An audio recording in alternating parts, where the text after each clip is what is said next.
online. When called upon, please state your media affiliation and your name, and then ask your questions. I will call upon reporters in turn. And with that, I would like to introduce to you Titan Marine Board of Investigation Chair, Mr. Jason Neubauer, and Lieutenant Commander Tom Whalen, the lead investigator.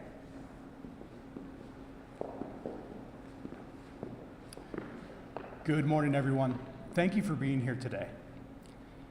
I am Jason Neubauer, Chair of the U.S. Coast Guard's Marine Board investigation into the loss of the Titan submersible.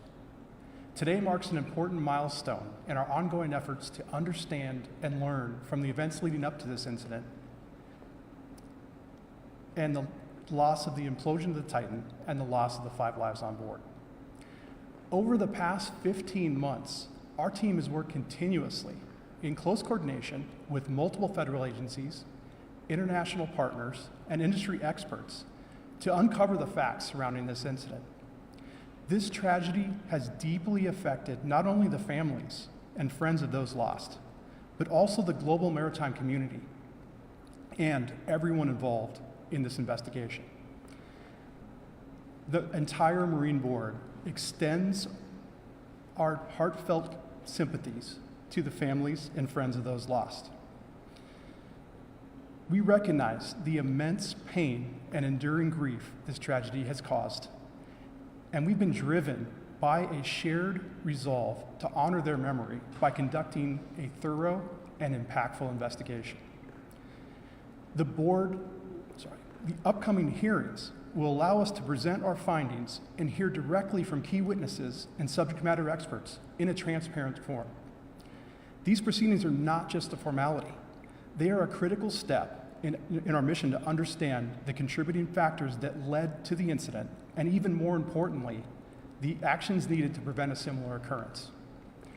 The board is absolutely committed to identifying those safety gaps and recommending improvements so that no family will have to endure such a loss again.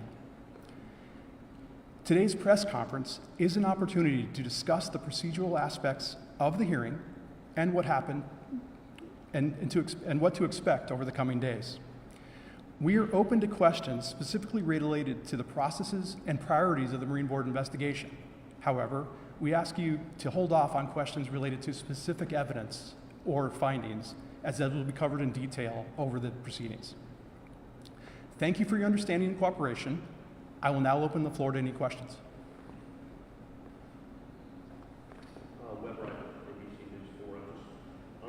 For people out there that might not understand the purpose of this hearing, can you talk about that as far as, do you find any criminality? What is the purpose of your, you have findings, do you recommend things like criminality if there's negligence and that? The purpose of this administrative hearing is to uncover the facts surrounding the incident. We are charged to also detect misconduct or negligence by credentialed mariners, and if there's any detection of a criminal act, we would make a recommendation to the Department of Justice. But the main focus of the hearing is to find the facts and make recommendations to make sure it does not happen again. I guess what people really wondering is why are we holding this hearing here in Charleston? Is there some sort of connection here? Charleston is a neutral location. We have witnesses coming from around the world, and it's also a city that's been closely connected to the Coast Guard. So we have a Coast Guard presence here, and it turned into a location to hold the proceedings. Victoria Hanson with South Carolina Public Radio APR. You guys have 2 weeks of hearings to look into this, and then you'll put together a report. How soon will that report come out and be made available? And then if there is a finding that needs further action, how long until that happens? Yes, the hearing is the first step in publicly showing the proceedings. We may hold additional proceedings. There could be additional witnesses interviewed. So I would say it's hard to give a projection on the end date for the investigation. However, when the final hearings are held, the National Transportation Safety Board and U.S. Coast Guard will split off and conduct independent analysis and finish the reports. And just to follow up, so what is found this time in these 2 weeks, that will be made public right away, that will go into a continuation of hearings and investigations? Yes. The proceedings from this hearing will be publicly available, including the transcripts and the exhibits used. However, the analysis and the findings, conclusions will not be available until the reports are published. You mentioned witnesses coming in from around the world. How did you all choose those with that witness list? And will they be held accountable if they don't show up? The witnesses, I'm confident the witnesses we have identified will provide the facts and circumstances and background that we need to complete the investigation, and that's how they were chosen. If we find that we need additional information from additional witnesses, we can definitely call them to another hearing session. That's not uncommon for complex cases, or we can do individual interviews. Sir, you said this is complex. Why is this complex, and how complex is this? This is one of the most complex investigations that I've ever been involved with, and it stems from the offshore nature of the incident, the depth at which it occurred. That created many challenges for recovering evidence, from a depth, and then maintaining it to a state that it could be forensically tested, and then sharing and cooperating with the multiple jurisdictions that have jurisdiction over the investigation itself. When was the last time the Coast Guard had a hearing like this? The Coast Guard averages about one Marine Board investigation hearing annually. The Commandant level Marine Board is the highest, and out of thousands of investigations conducted, less than one rises to this level.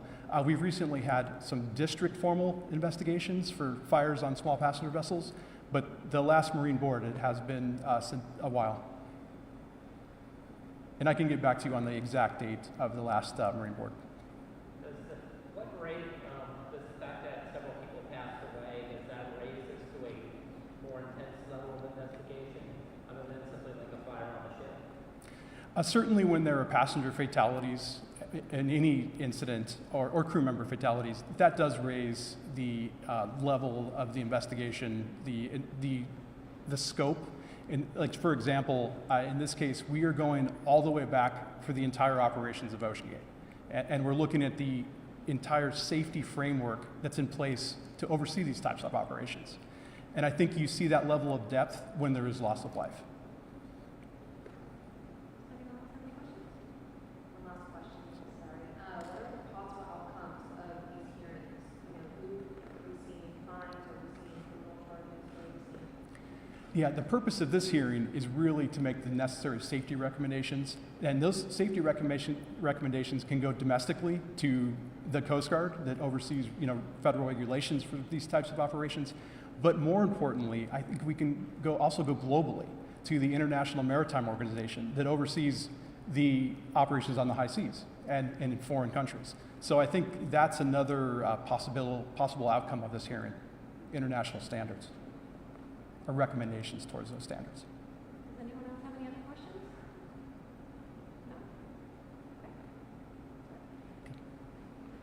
No? Thank you for your time today. Thank you all for attending today. We appreciate your cooperation and your commitment to this important investigation. I'll be available after the press conference to answer any of your questions for access to the hearing tomorrow or any questions you have about the pool. Thank you.